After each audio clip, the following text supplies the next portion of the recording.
Let's go ahead and look at the extensions feature in the Azure portal. I've created the virtual machine right here and its name is new VM.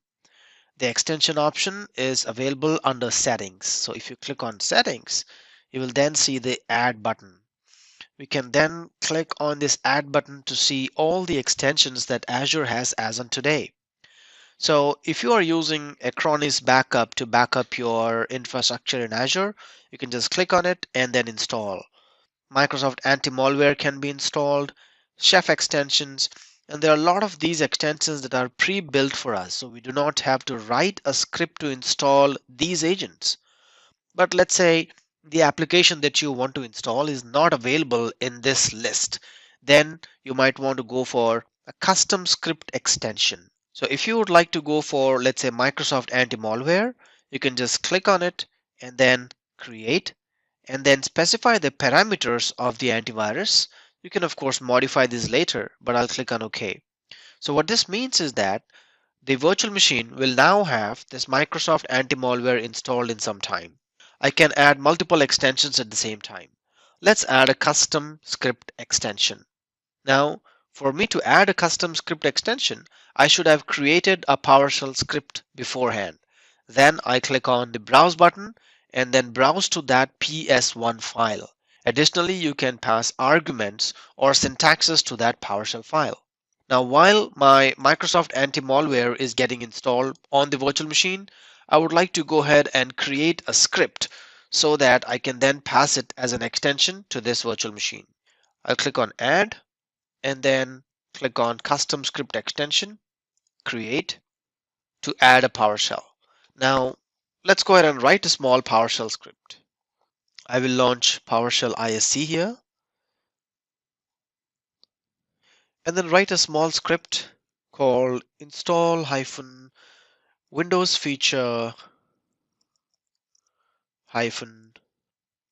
name, and I want to install a component called web server on that Windows machine.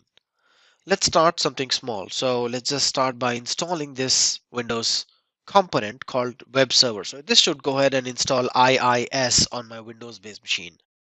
I'll save it as a PS1 on my computer.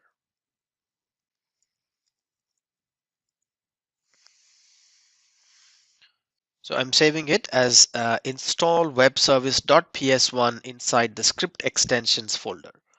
Now it is saved. Now you can go back to the custom script extension and then click on this browse button to browse to my file. So I'm here in the script extensions pointing it to install web service.ps1. Upload is complete and then I just click on OK. I'll wait for the deployment to complete.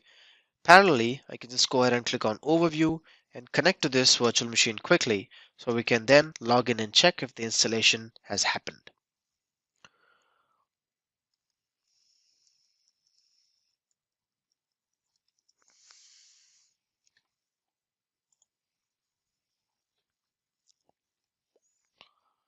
Okay, so it looks like my virtual machine is ready. I will connect to the PowerShell here and see if I have, I'll just type get-windows feature to see the IIS component if it is installed on this machine or not. So it looks like there is a lot of data that popped up. So I will just say get-windows feature, narrowing down to web server.